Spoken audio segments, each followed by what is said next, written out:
आज आपण जे पण काही आहोत, हे आपल्या सवयींचा परिणाम आहे. इंसान पहले कुछ आदतें बनाता है, बाद में आदतें इंसान को बनाती है. आणि ही गोष्ट कायम स्मरणात ठेवणं फार महत्वाचं आहे.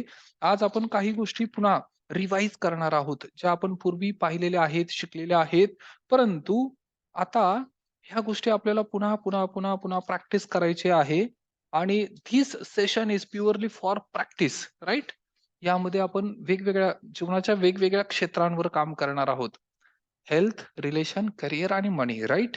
परंतु याच बरोबर पॅरेंटिंग, पॅरेंटिंग म्हणजे मुलांसाठी सुद्धा आपण काम करणार आहोत. जे पालक म्हणून हिची परमेश्वराने रिस्पॉन्सिबिलिटी दिलेली आहे, जी जबाबदारी दिलेली आहे. तर ती रिस्पॉन्सिबिलिटी पार पाडण्यासाठी सुद्धा आपण प्रयत्न करणार आहोत. प्रयत्न इन द सेन्स पार तर पाडायचे आहे, परंतु ही सुवर्ण संधी आहे एक महान व्यक्ती डेव्हलप करण्यासाठी. आणि लहान बालकांना ज्यावेळेस डेव्हलप करायचं असेल, तर सगळ्यात आधी ह्या चांगल्या सवयी आपण आपल्या जीवनात आचरणात आणणं आवश्यक आहे. तुमचे राहिलेले किंवा ज्याला म्हणता येईल ना, काही स्वप्न मी पाहिली होती, परंतु ही स्वप्न कुणासाठी? फक्त त्या मुलांसाठी नाही, राइट? बरेचसे पालक हे करतात, आपली राहिलेली अर्धवट स्वप्न त्या मुलांवर लादतात, राइट? तसं करू नका. आधी तुम्हाला सुद्धा त्यांच्या समोर कॅपेबल बनावं लागेल, राइट? तुम्हाला सुद्धा त्यांच्या समोर एक आदर्श उदाहरण प्रस्तुत करावं लागेल. त्या बालकाने सुद्धा किंवा बालिकेने सुद्धा ज्यावेळेस तुमच्याकडे पाहिलं, त्यावेळेस त्यांना वाटलं पाहिजे, येस, हां, माझे वडील, माझे पप्पा म्हणजे नंबर 1, राइट? आणि तसा जर विचार केला, तर प्रत्येक मुलासाठी आपले वडील हे सर्वात पहिले सुपर हिरो आहेत, राइट?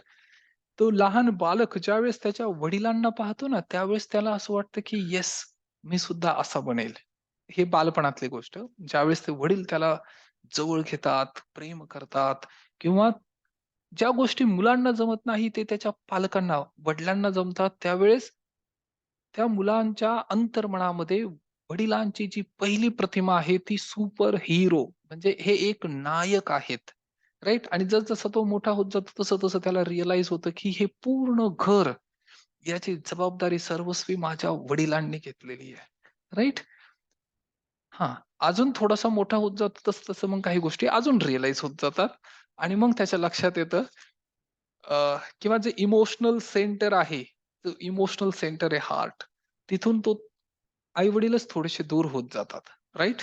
आणि मग तिथं जागा मित्र किंवा बाहेरचे काही व्यक्ती, आप्तस्वकीय किंवा बाकी कोणी नाही तर मोबाईल किंवा लॅपटॉप किंवा सोशल मीडिया ही जागा ते सोशल मीडिया त्यांची जागा सेंटर, इमोशनल सेंटर जो आहे ना, तो घेत जातो.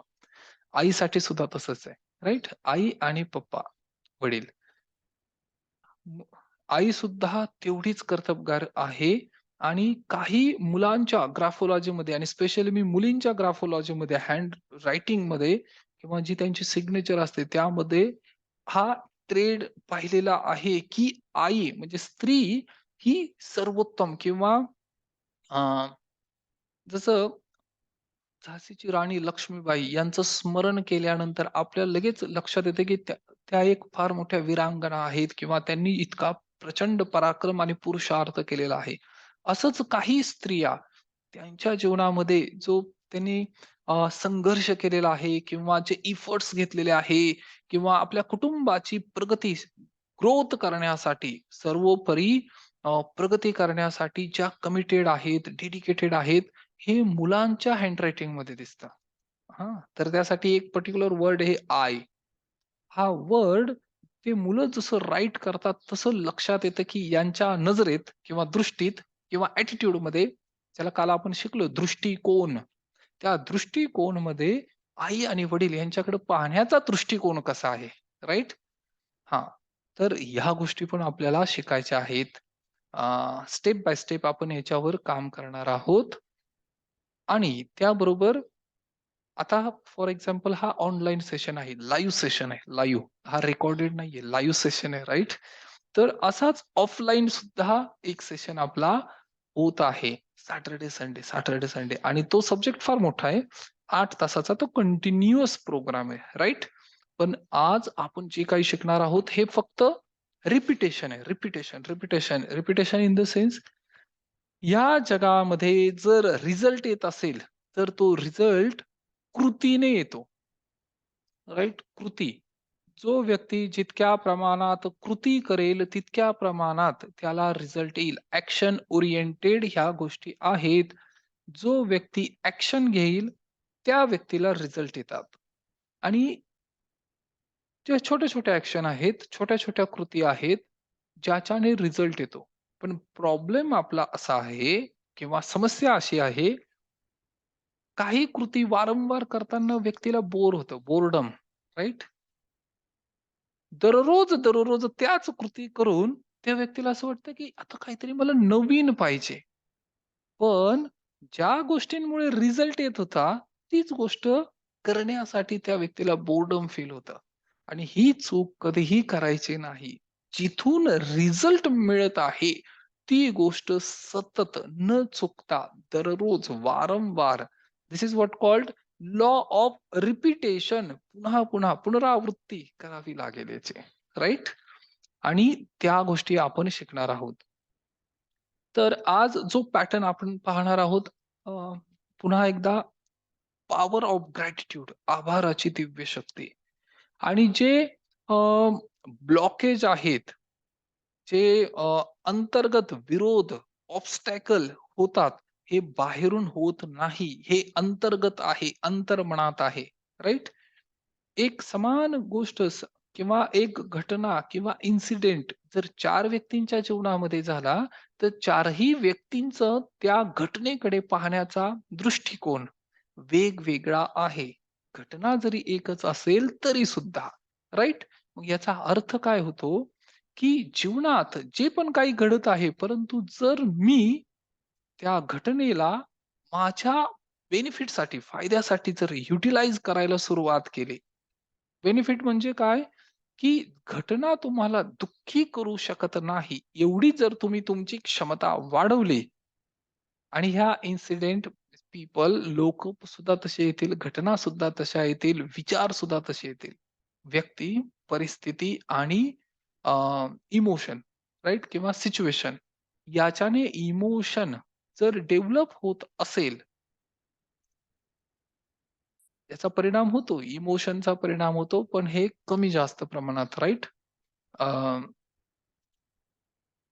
त्याचा अ, ज्याला म्हणता येईल, की अग्नी पूर्वीपासून आहे, प्रज्वलित पूर्वीपासून आहे, परंतु त्याची तीव्रता कमी जास्त जो प्रमाण आहे हां, तर हे प्रमाण त्या इमोशन ठरवतात, राइट? अग्नी पूर्वीपासून आहे. आता याच्यावर आपण डिटेलमध्ये बोललेलो आहोत, परंतु आज आपण जे चर्चा करणार आहोत, ते पुन्हा हे इमोशनल ब्लॉकेजेस जे आहेत त्याच्यावर, राइट? आणि याच्यासाठी आजपासून आपण पुन्हा एकदा मेडिटेशन करणार आहोत. Right? Practice. Practice is the key to success. यश प्राप्त करायचं असेल ना, तर एकच गोष्ट आहे प्रॅक्टिस. पुन्हा-पुन्हा सराव करावा लागेल. Right? Perfect practice make the person perfect. Right? Practice make man perfect असं आपण ऐकलं होतं, पण तसं नाहीये. Perfect practice. प्रॅक्टिसमध्ये सुद्धा परफेक्ट प्रॅक्टिस करणं आवश्यक आहे. राइट? आणि ह्या प्रोग्रामच्या निमित्ताने पुन्हा एकदा ब्रह्ममुहूर्ताचा हा पावन क्षण जो आहे, याचा आपण बेनिफिट घ्यायला हवा. प्रत्येक व्यक्ती, इव्हन प्रत्येक विद्यार्थी, त्याने सुद्धा विद्यार्थी दशेमध्ये जर एवढ्या गोष्टीचं जरी पालन केलं, तरी सुद्धा जीवनात परिवर्तन घडेल. राइट? आता ज्या काही गोष्टी मी सांगत आहे, पुन्हा एकदा त्या स्टोरीने मी सुरुवात करतो. डॉक्टर हिव लेन, राइट? हे एक सायकियाट्रिस्ट होते. जे व्यक्ती नवीन आहेत त्यांच्यासाठी सुद्धा पुन्हा आणि जे सीनियर स्टुडंट आहेत, विद्यार्थी आहेत त्यांच्यासाठी सुद्धा हे पुन्हा रिव्हिजन होईल. डॉक्टर हिव लेन, राइट? हे एक सायकियाट्रिस्ट आहेत. होते. आता ते नाहीयेत. शरीराने त्यांचं शरीर पूर्ण झालं. डॉक्टर हिव लेन हे एक सायकियाट्रिस्ट होते. सायकियाट्रिस्ट म्हणजे काय? अ, मानसोपचार तज्ञ, मानसोपचार, मेंटल हीलिंग करण्यासाठी जे व्यक्ती किंवा डॉक्टर असतात, जे प्रोफेशन असतं त्यांना सायकियाट्रिस्ट्स म्हणतात. डॉक्टर ह्यू लेन यांचं ट्रान्सफर हवाई स्टेट हॉस्पिटलमध्ये झालं, राइट? ज्या हॉस्पिटलमध्ये काही अ, असे रुग्ण होते, मनोरुग्ण, ज्यांना ज्यांचा बॅकग्राऊंड क्रिमिनल होता. क्रिमिनल इन द सेन्स गुन्हेगारी पार्श्वभूमी आणि त्यातल्या त्यात ते वेडे झालेले आणि यांचा क्राईम जर पाहिला प्रत्येकाचा, तर तो फार भयंकर क्राईम, राइट? भयंकर गुन्हे आणि याच्यातून त्यांना ह्या ट्रीटमेंट दिल्या जात होत्या त्या हॉस्पिटलमध्ये आणि त्याला इन्सेन वॉर्ड म्हणतात. Insane ward. इन्सेन वॉर्ड म्हणजे ज्यामध्ये साखळदंडाने त्यांना बांधून ठेवलेलं आहे. त्यांच्यावर लक्ष ठेवण्यासाठी किंवा त्यांनी दुसऱ्यांना किंवा स्वतःला इजा पोहोचू नये याच्यासाठी. हा जस्ट एक बॅकग्राऊंड आहे. आता इमॅजिन करा अशा ठिकाणी जर एखाद्या व्यक्तीला अपॉइंट केलं, राइट? एखाद्या व्यक्तीला अशा ठिकाणी अपॉइंट केलेलं आहे, की जिथे इन्सेन वॉर्ड आहे आणि अशा ठिकाणी कार्य करायचं आहे. त्याची मनस्थिती कशी असेल, राइट? काही व्यक्तींना अशा ऑफिस आणि फॅक्टरीमध्ये कार्य करायला सांगितले, की जिथले लोकं किंवा कलीग्स जर व्यवहार बरोबर करत नसतील, तरी सुद्धा त्यांना तिथे इन्सिक्युअर फील होतं, राइट? किंवा इंटरेस्टिंग इंटरेस्टिंग हा पार्टच राहत नाही. आणि 90% व्यक्ती असे आहेत, की ज्यांना आपलं कार्य आवडत नाही, काम आवडत नाही. तरी सुद्धा काही रिस्पॉन्सिबिलिटी आहेत किंवा अ, उदरनिर्वाह करायचा आहे म्हणून त्यांना ते कार्य करावं लागतं. परंतु जर अशा ठिकाणी एखाद्या व्यक्तीला नेलं, तर तिथले फक्त रुग्णच नाही, तर तिथला स्टाफ सुद्धा त्या कार्याने हैराण झालेले, राइट? आणि अशा ठिकाणी त्यांना ज्यावेळेस अपॉइंट केलं गेलं, त्यावेळेस त्यांच्या लक्षात आलं किंवा त्यांनी स्वतःला हा प्रश्न विचारला, की ज्या अर्थी माझी नियुक्ती या ठिकाणी झालेली आहे, त्या अर्थी चं काहीतरी रोल आणि रिस्पॉन्सिबिलिटी आहे, राइट? मी असाच इथे आलेलो नाही आणि या युनिव्हर्समध्ये, ब्रह्मांडामध्ये हा फार महत्वाचा नियम आहे. या जगामध्ये विनाकारण काहीच घडत नाही, राइट? आज तुमच्या जीवनामध्ये जी पण स्थिती आणि परिस्थिती आहे, याला सर्वस्वी कारणीभूत, रिस्पॉन्सिबल, अकाउंटेबल तुम्ही स्वतः आहात, राइट? हे फार अवघड आहे डायजेस्ट होण्यासाठी. आजपर्यंत आपण फक्त ज्याला ब्लेम गेम म्हणतात ना, हां, दोषारोपण करणे. तर ते करत आहोत. परंतु आजपासून हा एक गोल्डन रूल आहे. You are the creator of your own destiny. Swami Avadhoot Baba Shivanandji यांचं हे वाक्य आहे, जे स्वतः एक हीलर आहेत, राइट? तर ज्या अर्थी त्या डॉक्टर हिव लेन यांनी ह्या गोष्टीवर विचार केला, त्या अर्थी त्यांना जाणवलं की येस, ज्या म्हणजे माझी इथं अपॉइंटमेंट कुणाच्यातरी भल्यासाठी आहे. आणि तिथे नियर अबाउट 600 रुग्ण होते असे आणि त्यांच्यामध्ये यांना कार्य करण्याची अपॉर्च्युनिटी मिळाली आणि फक्त त्यांच्यासाठी नाही, तर तिथले जे स्टाफ होते त्यांच्यासाठी सुद्धा यांनी काही काम केलं. आता कार्य करत असताना त्या हॉस्पिटलमध्ये एक त्यांनी रूम स्वतःसाठी म्हणजे जे डॉक्टरांसाठी स्पेशल रूम असते तिथे ते त्यांनी टेबल वगैरे त्यांचा सेटअप केला, राइट? आणि त्यांनी सर्व रुग्णांचे प्रोफाईल आणले आणि त्या प्रोफाईलचा स्टडी केला आणि त्यांच्यावर त्यांनी काम करायला सुरुवात केली. आणि काही दिवसातच किंवा काही वर्षातच या रुग्णांमध्ये ट्रिमेंडस इम्प्रूव्हमेंट दिसायला सुरुवात झाली. याच्या आधी यांच्यावर काय ट्रीटमेंट होते? यांना शॉक दिला जायचा. हां.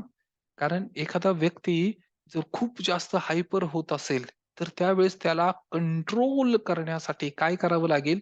आयदर शॉक ट्रीटमेंट द्यावी लागेल, दिली जाईल किंवा मेडिसिन दिलं जाईल, राइट?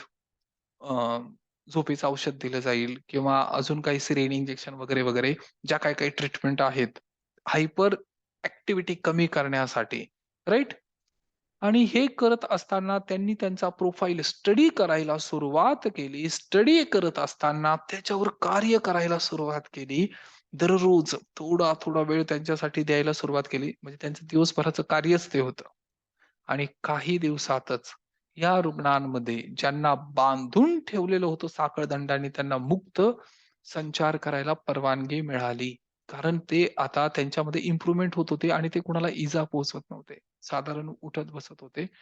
चर्चा करत होते, कम्युनिकेशन करत होते, राइट? आणि कालांतराने हे रुग्ण बरे व्हायला सुरुवात झाली. यांची तिथून सुटका झाली आणि ती फॅसिलिटी क्लोज झाली, राइट? आता त्या फॅसिलिटीची आवश्यकता नव्हती. परंतु आणि याच्यावर नंतर खूप मोठा रिसर्च झाला. जो व्हायटल द सिक्रेट मूव्ही जर तुम्ही पाहिली असेल, तर त्या सिक्रेट मूव्हीमध्ये जो व्हायटल हे एक कॅरेक्टर किंवा हे एक व्यक्ती आहेत. कॅरेक्टर इन द सेन्स ते प्रत्यक्ष व्यक्तीच आहेत. हां, कॅरेक्टर म्हणजे काय? एखाद्याची भूमिका साकारणे, परंतु ते स्वतः माइंड मास्टरी ट्रेनरच आहेत, राइट? आणि त्यांनी ज्यावेळेस ही गोष्ट ऐकली किंवा पाहिली, त्यावेळेस त्यांनी त्याच्यावर रिसर्च केला. त्यांनी डॉक्टर हिव लेन यांची गाठभेट घेतली. त्यांच्याशी कम्युनिकेशन केलं आणि नंतर ते पब्लिश केलं. ह्या सगळ्या गोष्टी माझ्या प्रेझेंटेशनमध्ये आहेत आणि तुम्ही सुद्धा हे Google आउट करू शकता, राइट? आणि हे करत असताना डॉक्टर हिवलेन चमत्कारिक गोष्ट ही आहे, की डॉक्टर हिवलेन त्या रुग्णांना भेटले नाहीत. त्यांच्याशी कम्युनिकेशन वन टू वन केलं नाही आणि त्यांना मेडिसिन पण दिलं नाही. परंतु ह्या दोन्ही गोष्टी न करता त्यांच्या जीवनामध्ये परिवर्तन घडलं. राइट? ट्रान्सफॉर्मेशन झालं. जर मनोरुग्ण ह्या गोष्टीमुळे किंवा ह्या टेक्निकमुळे जर त्यांच्या जीवनात परिवर्तन होऊ शकत असेल, तर विचार करा, तुमची जी फॅमिली आहे, जे कुटुंब आहे, जो परिवार आहे आणि ह्या जे तुमचा एकत्रित परिवार यातील जे लहान मुलं आहेत, त्यांच्यावर जर हा प्रयोग केला, ग्रॅटिट्यूड एक्सप्रेस केले, राइट? फॅमिलीसाठी जर ग्रॅटिट्यूड एक्सप्रेस केले किंवा जे पण तुमचं सर्कल आहे, रिलेशन्स आहेत, कनेक्शन्स आहेत, यांच्यावर जर हा प्रयोग केला, राइट? आता यांच्यावर प्रयोग करायचा म्हणजे प्रॉब्लेम कधीही सॉल्व्ह होत नाही. प्रॉब्लेम कधीही सॉल्व्ह करायचे नाहीत, राइट? ते ज्याला तुम्ही प्रॉब्लेम समजतायत ना, ते फक्त आता काय आहेत? सिम्प्टम आहेत, लक्षणं आहेत. रूट कॉज मूळ कारण, कॉज आणि इफेक्ट हा शब्द लिहून ठेवा, लक्षात ठेवा. कॉज म्हणजे कारण, इफेक्ट म्हणजे परिणाम. आज आपल्याला आपल्या जीवनामध्ये जे जाणवतंय ना, ते इफेक्ट आहेत, परिणाम आहेत. परिणामांवर कितीही कार्य केलं तर ते क्युअर होत नाहीत.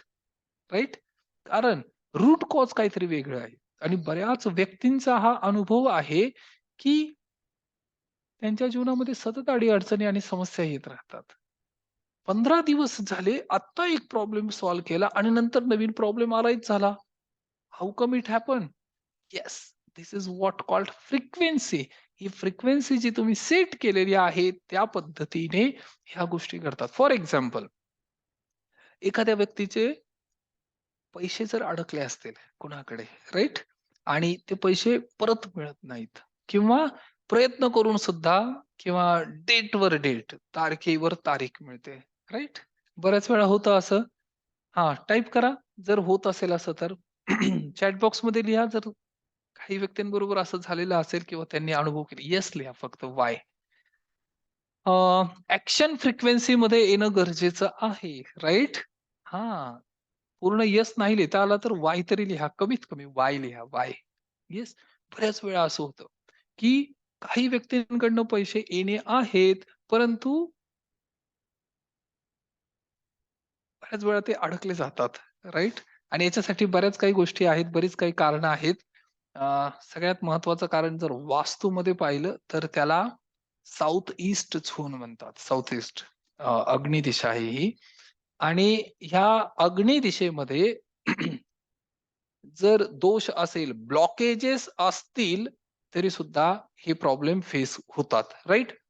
तर डॉक्टर हिव लेन यांनी त्यांच्यावर ज्या काही ट्रीटमेंट किंवा ज्या काही गोष्टी फॉलो केल्या, त्या गोष्टी आपल्याला आता रेग्युलर करायच्या आहेत. Regular, regular, right?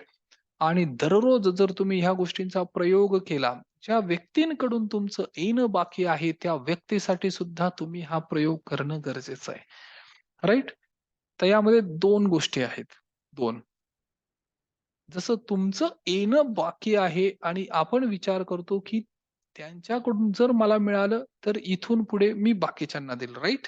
कारण तुम्ही सुद्धा कुणाचे तरी देणेदार आहात किंवा द्यायचंय तुम्हाला अमाउंट, राइट?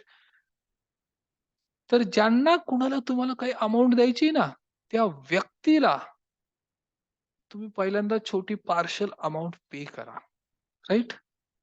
जर समजा तुमचे ₹5000 असतील, तर तुम्ही ₹1000 किंवा ₹500 ॲट लीस्ट पे करा पहिल्यांदा.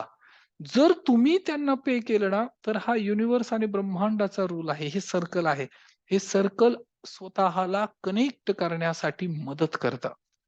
पहिल्यांदा तुम्हाला एक ॲक्शन घ्यावी लागेल. याला ॲक्शन फ्रिक्वेन्सी म्हणतात. एक पाऊल तुम्हाला उचलावं लागेल आणि त्यानंतर 99 पावलं हे युनिव्हर्स आणि ब्रह्मांड तुमच्यासाठी उचलेल. राइट? हा प्रयोग करून पहा चमत्कारिक आहे. या जगामध्ये आपल्याबरोबर त्याच गोष्टी घडतात, ज्या गोष्टी रूट कॉजमध्ये आपण टाकून ठेवलेत आणि याला फ्रिक्वेन्सी म्हणतात. हे तरंगच आहेत आणि हा फ्रिक्वेन्सी हा वर्ड 100 वेळा किंवा 1000 वेळा जरी ऐकायला मिळाला तरी भाग्य समजा आपलं. कारण आपण पुन्हा एकदा त्या फ्रिक्वेन्सीशी कनेक्ट होतो, राइट? आणि हा प्रयोग जर तुम्ही केलात, तर तुम्हाला खूप चांगले रिझल्ट येतील. हां, साधारण आठवड्याभरातच तुम्हाला हे जाणवायला लागेल, की माझ्या जीवनात चमत्कारिक बदल घडत आहेत, राइट? आणि आता आपण त्या काही गोष्टी करणार आहोत, ज्या गोष्टींची आपण इथे चर्चा करतोय, right? Yes. Frequency, frequency, frequency आणि आपल्या फ्रिक्वेन्सीचं आपलं जीवन हे त्याचाच परिणाम आहे, राइट? आता आपल्या जीवनात जे पण काही घडतंय, जे पण whatever is happening in your life, this is what just reflection. हे आपल्या सबकॉन्शियस माइंडचं रिफ्लेक्शन आहे आणि आपल्या आजूबाजूला जे व्यक्ती आहेत, ते सर्व आपले प्रतिबिंब आहेत, प्रतिबिंब. म्हणजे त्यांचा जो व्यवहार आहे, हा व्यवहार याचसाठी आहे, कारण ते आरसे आहेत, आरसे, मिरर आणि त्या आरशासमोर उभं राहिल्यानंतर आपल्याला आपली प्रतिमा दिसते. राइट? आणि म्हणून हे रिफ्लेक्शन आहे. आणि हे जे रिफ्लेक्शन आहे, आज आपण जे फॅक्ट ज्याला म्हणतो, सत्य ज्याला म्हणतो, हे फक्त जे आपण एक्सपिरियन्स करतोय, हे आपल्या अंतर्मनात जे काही चाललेलं आहे ना, याचे हे फक्त बाह्य सिम्प्टम्स आहेत. राइट? कोणीही तुम्हाला दुःखी किंवा आनंदी करू शकत नाही. हे तुमचे स्वतःचे रिफ्लेक्शन आहेत, जे तुमच्या समोर प्रगट होतात. कुठलीही घटना जर एखाद्या व्यक्तीच्या जीवनामध्ये घडत असेल ना, तर त्या फक्त 2च गोष्टी सांगतात. एक तर गुड एक्सपिरियन्स किंवा बॅड एक्सपिरियन्स. 2च गोष्टी असतात. कुठलाही तुम्ही कार्यक्रम पहा, इव्हेंट पहा, इन्सिडेंट पहा, घटना पहा. राइट? काल जी काही घटना तुमच्या जीवनामध्ये घडली याच्यातनं 2च गोष्टी निष्पन्न झाल्या. एक तर ही चांगली घटना होती किंवा वाईट घटना होते. Good experience, bad experience. याच्या पलीकडे तिसरा एक्सपिरियन्स नाही. आणि अ, हे जे काही गोष्ट घडते this is what called memory accumulated. Good memories, bad memories. म्हणजे आपली जी स्मृती आहे, we are living in the world of memory. आपण स्मृतीच्या जगामध्ये जगत आहोत. आपण फक्त आठवणींच्या जगामध्ये जगत आहोत. राइट? माइंडफुल मेडिटेशनचा अर्थ हा होतो, की वर्तमान काळात जगणे. आणि माइंडफुल मेडिटेशन काय आहे? त्याला शून्य पण म्हणतात किंवा अजून आपण याची प्रॅक्टिस पण करूया पुढे अपकमिंग याच्यात. Good memories, bad memories. जे आपल्या सबकॉन्शियस माइंडमध्ये स्टोअर आहे, राइट? आणि याच्यावर आपल्याला कार्य करायचंय. तर सगळ्यात आधी महत्त्वाची गोष्ट काय आहे? Everything is made up of energy. ही ऊर्जा शक्तीने निर्माण झालेलं आहे. आणि ऊर्जा शक्ती कॉन्स्टंटली चेंज होत राहते. स्थिर नाहीये. बदलत राहते, बदलत राहते. अपग्रेड होत राहते, राइट? म्हणजेच याचा अर्थ एवढा आहे, की आता जी घटना तुमच्या जीवनामध्ये घडते ना, ही बदलू शकते. ही चेंज होऊ शकते. आणि तुम्हाला याच्यातून एक बेटर लाईफ पुन्हा प्राप्त करता येऊ शकतं. येस, ही पॉसिबिलिटी आहे. राइट?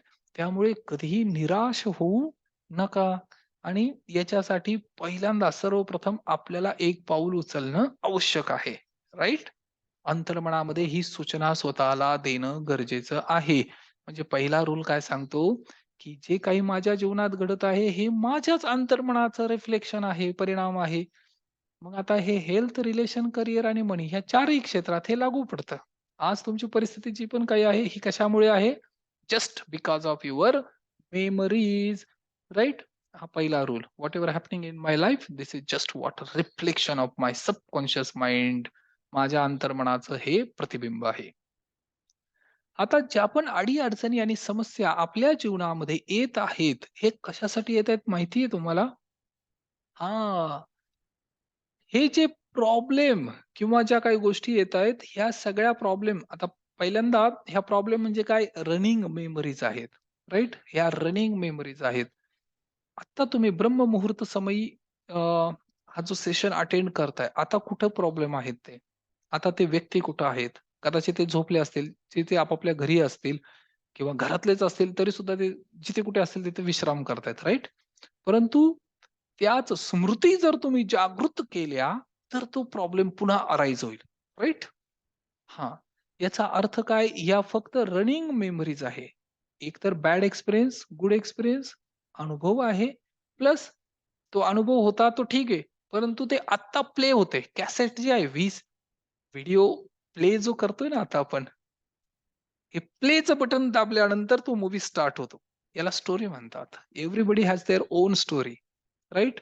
मग मूव्ही जर स्टार्ट करायचा आहे, तर तो मूव्ही कसा स्टार्ट करावा लागेल? जो इच्छित मूव्ही आहे, इच्छित परिणाम आहे, जे डिझायर रिझल्ट आहेत, जे आउटकम आहे, किंवा जे गोल आहेत, ते प्ले करावे लागतील. म्हणजेच प्रत्येक प्रॉब्लेम हा रनिंग मेमरी आहे. हा दुसरा नियम लक्षात ठेवा. अ, किंवा पुन्हा ज्यावेळेस कधी ऐकाल रेकॉर्डेड सेशन तर त्याच्यातून पुन्हा नोट्स काढा. परंतु ऐकताना सुद्धा हे तुम्ही करू शकता. जर ह्या रनिंग मेमरीज आहेत, तर तिसरा रूल काय सांगतो, की हे जे प्रॉब्लेम आपल्या जीवनामध्ये येत आहेत ना, हे प्रॉब्लेम का येत आहेत? हे तुम्हाला अडकवण्यासाठी येत नाही. हे तुम्हाला बाहेर काढण्यासाठी येत आहेत. ज्या परिस्थितीमध्ये तुम्ही अडकलेला आहात, त्याच्यातून बाहेर काढण्यासाठी, तुमची सुटका करण्यासाठी प्रॉब्लेम येतात. म्हणून अडी-अडचणी आणि समस्या फार महत्त्वाच्या आहेत. उदाहरणार्थ वेदना ज्याला म्हणतात, वेदना. संवेदना आणि त्याचाच अपभ्रंश झालेला शब्द वेदना. पूर्वी वेदनाचाच अर्थ होता, की काहीतरी जाणीव होत होते. पण आता वेदना म्हणजे काय म्हणतात? पेन, पेन, पीडा. पीडा याला वेदना म्हणतात, राइट? तसं नाहीये पण विपश्यनामध्ये संवेदना म्हणतात. आता हा माइंडफुल मेडिटेशनचा पार्ट आहे. प्रत्येक गोष्ट आणि इन्सिडेंट व्यक्ती आपल्या जीवनामध्ये जे येतात ना, ते आपल्याला संवेदना देतात. संवेदना म्हणजे जाणीव होते. एखादा मच्छर जरी बसला तुमच्या स्किनवर, हातावर, कुठेही पायावर, तरी सुद्धा तुम्हाला संवेदना होते. राइट? म्हणजे तुम्हाला त्याची जाणीव होते. धिस इस व्हॉट ज्याला पायस म्हणतात, पवित्र म्हणतात. ही त्वचा फार पवित्र आहे. राइट? आणि याला अधिक पवित्र करण्यासाठी तुम्हाला फक्त याच्याबरोबर कनेक्ट व्हावं लागेल. राइट? संवेदना, संवेदना. तर उदाहरणार्थ जर वेदना झाल्या नसत्या, पेन झाल्या नसत्या आणि तुम्ही शॉवर खाली गेलात आणि गरम पाण्याचा शॉवर आहे, राइट? मग तुम्हाला कळालं कसं असतं, की हे पाणी गरम आहे? बाहेरून एखाद्या व्यक्तीने सांगितलं असतं, "अरे, तू पूर्ण लाल झालेला आहेस किंवा अ, अ, जखमा झालेल्या आहेत." त्यावेळेस त्या व्यक्तीला कळेल, "अरे, खरंच मला सेन्स नव्हता, संवेदना नव्हती." म्हणून वेदना फार महत्त्वाच्या आहेत. आता वेदनेचाच अर्थ काय होतो? एखाद्या व्यक्तीच्या शरीरामध्ये फॉरेन मटेरियल्स म्हणजे विजातीय पदार्थ, विषाणू, कीटाणू, जीवाणू जर आलेला असेल, तर शरीराच्या आतमध्ये असलेल्या व्हाईट सेल ज्या सैनिक पेशी आहेत, ते त्यांच्याबरोबर फाईट करतात. फाईट करतात याचाच अर्थ टेम्परेचर राईज होतं. याला ताप येणे असे म्हणतात. फीव्हर म्हणतात थोडक्यात, राइट? फीव्हर. आता ताप येणे हे काय आहे? इंडिकेशन आहे. राइट? कसलं इंडिकेशन आहे, की काहीतरी आतमध्ये युद्ध चालू आहे.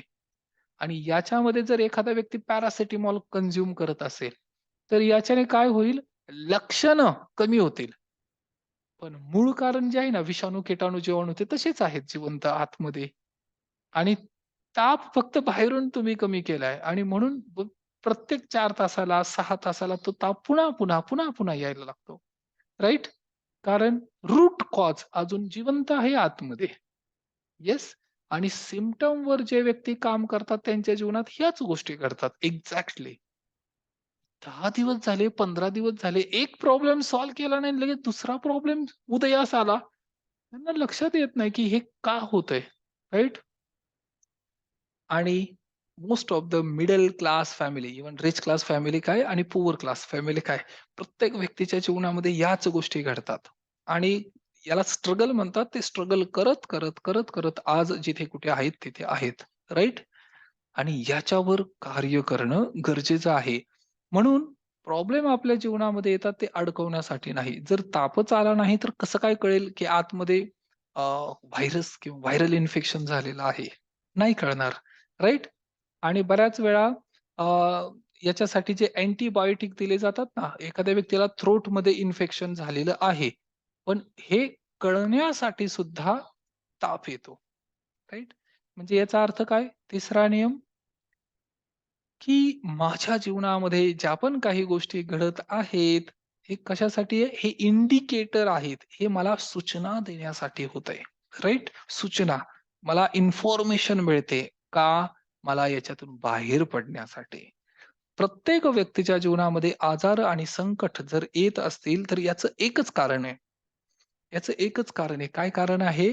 तुम्हाला त्याच्यातून बाहेर पडण्यासाठी, संचित कर्म रिलीज करण्यासाठी ह्या 2 गोष्टी घडत असतात. आणि जर हे असं होऊ नये, तर याच्यासाठी माइंडफुल मेडिटेशन करणं फार गरजेचं आहे. राइट? आणि याच्यातनं बाहेर जर पडायचं असेल ना, तर एकच गोष्ट आहे तुमच्याजवळ, जे तुम्ही करू शकता. 4थ्या नंबरचा पॉइंट आहे हा. You have the greatest solution is you can make choice.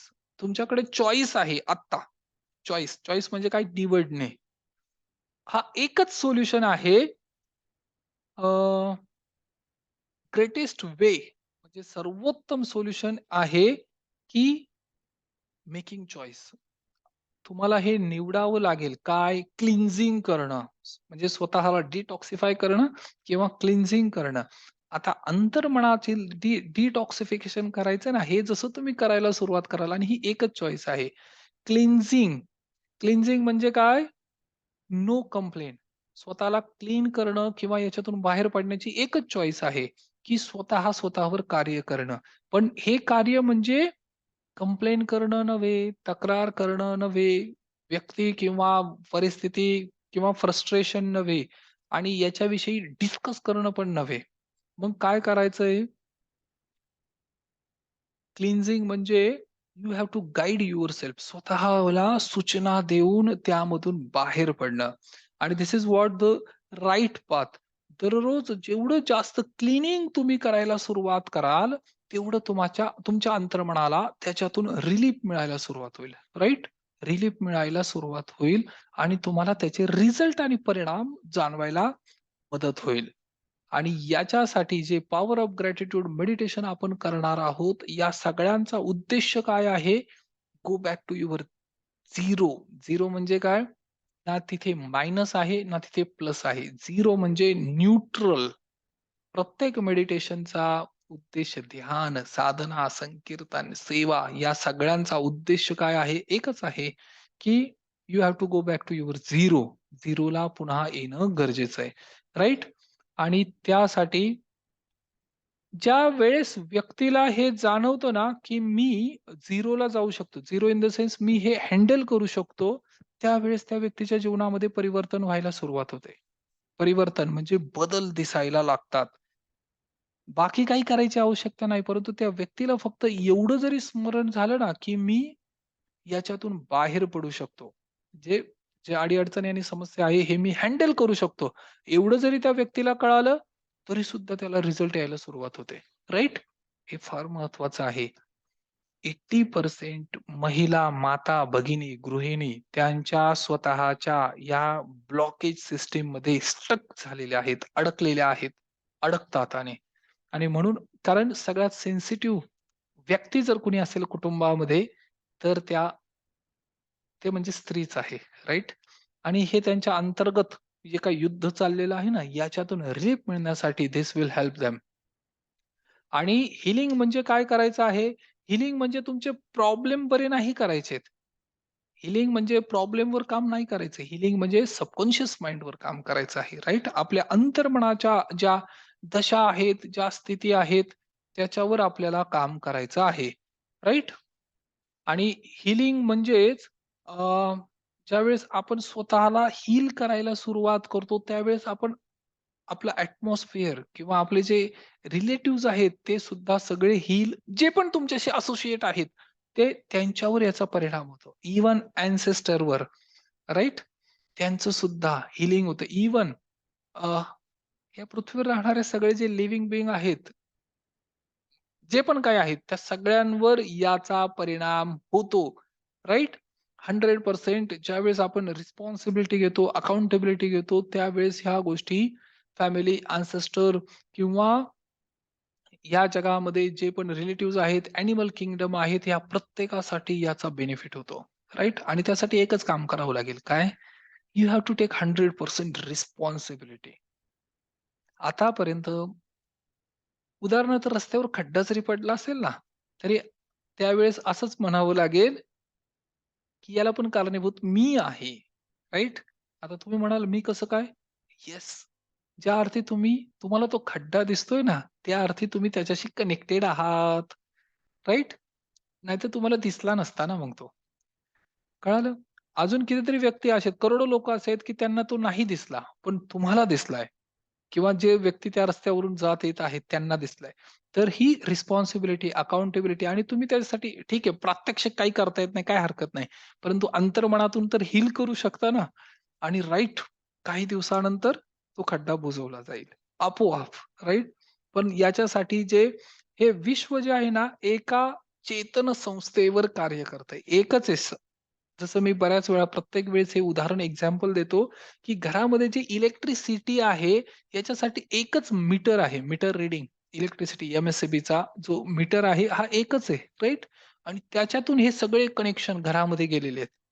मग फ्रिजला पण त्याच्यातून कनेक्शन आहे, टीव्हीला पण आहे, कॉम्प्युटरला, लॅपटॉपला, मोबाईलला, ट्यूबलाईटला किंवा अजून जे छोटे-छोटे एल बल्ब लावलेले आहेत, प्रत्येकाला, मिक्सरला, वॉशिंग मशीनला, गीझरला, प्रत्येक ठिकाणी ती इलेक्ट्रिसिटी युटिलाइज होते, राइट? चेतन संस्था एकच आहे. चेतना ज्याला म्हणतात, कॉन्शियसनेस ज्याला म्हणतात, ती एकच आहे आणि बाकी सर्व त्याच्यातून हे कनेक्शन किंवा ऊर्जा शक्ती प्राप्त करतायत, राइट? म्हणून ती जी चेतन संस्था आहे ना, ती रिस्पॉन्सिबल आहे. कनेक्शन तिथे आहे आणि ही जर गोष्ट प्रत्येक व्यक्तीला कळाली, तर ते सगळेजण एकमेकांशी कनेक्ट व्हायला मदत होईल. आता आपण व्यक्ती सदृश्य, व्यक्ती पाहून डिफरन्शिएट करतो, परंतु तसं नाहीये. सगळेजण एकच आहेत. आता ठीक आहे, ही गोष्ट समजण्यासाठी काही प्रॅक्टिकल सेशन करावे लागतील, राइट? ज्या वेळेस तुम्ही प्रॅक्टिकल सेशनमध्ये याल, तिथे ह्या गोष्टी प्रात्यक्षिक करून घेतल्या जातील, राइट? आणि जो व्यक्ती जेवढी रिस्पॉन्सिबिलिटी घेईल, त्याला तेवढ्या प्रमाणात रिझल्ट मिळतील. 50% रिस्पॉन्सिबिलिटी, 50% रिझल्ट. 10% responsibility, 10% result.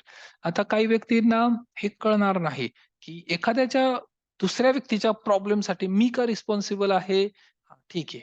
मग तुम्ही नका घेऊ रिस्पॉन्सिबिलिटी. परंतु आता तुमच्या जीवनामध्ये ज्या घटना चाललेल्या आहेत, त्याची तर रिस्पॉन्सिबिलिटी घ्यावी लागेल किंवा तिथूनच सुरुवात करा. राइट? ज्या गोष्टी तुम्हाला तुमच्या जीवनामध्ये बदलायच्या आहेत, त्या गोष्टी जर तुम्हाला हील करायच्या आहेत, तर फक्त एवढंच म्हणा, "ठीक आहे, मी त्याची रिस्पॉन्सिबिलिटी घेतो." आणि जर तुम्हाला अनुभव आले, तर मग तुम्ही बाकी गोष्टींची रिस्पॉन्सिबिलिटी पण घ्या. आणि याच्याने जीवनामध्ये परिवर्तन घडतो, बदल घडतो. माझ्या शब्दांवर विश्वास नाही ठेवला तरी चालेल, परंतु जे अनुभव तुम्हाला येणार आहेत, त्याच्यावर मात्र विश्वास ठेवा. जे अनुभव फील तुम्ही करणार आहात, त्याच्यावर तुम्ही विश्वास ठेवणं. विश्वास इन द सेन्स विश्वासाचा अर्थच हा होतो, ज्यावेळेस एक्सपिरियन्स होतो ना, त्यावेळेस विश्वास निर्माण होतो. राइट? अंधविश्वास नाही, विश्वास. खऱ्या अर्थाने. डोळे झाकून विश्वास ठेवण्यापेक्षा अनुभव करून विश्वास ठेवा. राइट? आणि this is what we have to do. जर हे जग आपल्याला इम्प्रूव्ह करायचं असेल, तर क्लीनिंग करून थांबणं म्हणजे क्लीनिंग करणं सतत चालू ठेवणं गरजेचं आहे, right? Muscles cannot be built in one day.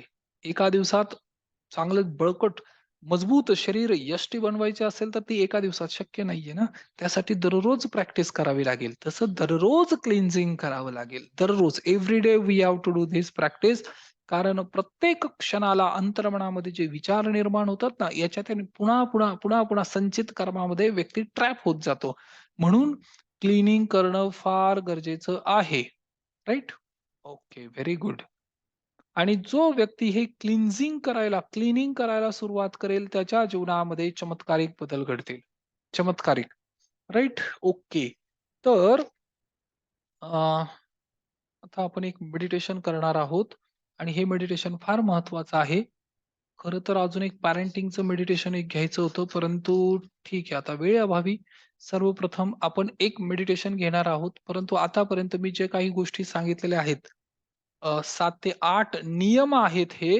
ह्या नियमांचा जर पुन्हा-पुन्हा सराव केला तर तुमच्या लक्षात येईल, की जे काही माझ्या जीवनामध्ये घडतंय हे काय आहे? रिफ्लेक्शन आहे. Reflection of my subconscious mind, right? Good memories, bad memories, right? आणि रनिंग मेमरीज म्हणजेच प्रॉब्लेम, ज्याला आपण प्रॉब्लेम म्हणतो, ज्याला आपण समस्या म्हणतो. आणि प्रॉब्लेम जे आपल्या जीवनामध्ये येतात, हे आपल्याला मदत करण्यासाठी येतात. आपल्याला असं वाटतं, की मी अडकलोय किंवा अडकवण्यासाठी आलेलो नाही. ते तुम्हाला रिलीज करण्यासाठी येत आहेत, राइट? आणि मग ग्रेटेस्ट चॉईस काय आहे, की आपल्याला क्लीनिंग करावं लागेल. आणि पॉवर ऑफ ग्रॅटिट्यूड किंवा प्रत्येक ग्रॅटिट्यूड मेडिटेशनचा नियम काय आहे, की ते तुम्हाला पुन्हा तुमच्या त्या झिरो जी स्टेट आहे, तिथपर्यंत घेऊन जाईल, राइट? तिथपर्यंत जायचं म्हणजे काय? आतमध्ये अंतर्मनामध्ये विश्वास निर्माण होईल, की yes I can handle this, right? आणि ह्या गोष्टी यासाठी रिस्पॉन्सिबिलिटी घ्यावी लागेल आणि जसं ज्या वेळेस तुम्ही स्वतःला क्लीनिंग करायला सुरुवात कराल, त्यावेळेस तुमच्या जवळपासचं जे वातावरण आहे ते बदलायला सुरुवात होईल, राइट? याच्या पाठीमागचं हे सायंटिफिक काही रिझन्स आहेत आणि याच्यामुळे आपल्या जीवनामध्ये परिवर्तन आणि बदल घडतो. जर ज्या गोष्टी आपल्या जीवनात घडतात हे जर लक्षणं असेल, तर मग कृती जी आहे रूट कॉज त्याच्यावर आपण काम करू शकतो. जर तुमचे पैसे कुठे अडकले असतील, तर तुम्हाला त्याच्या आधी स्वतःवर काम करावं लागेल, की मला कुणाचं द्यायचंय. पार्शली द्या, पार्शली. पूर्ण नाही देता येत काही हरकत नाही. थोडी अमाउंट तर देता येईल, तेवढी तरी द्या. कमिटेड द्या, कमिटमेंट द्या.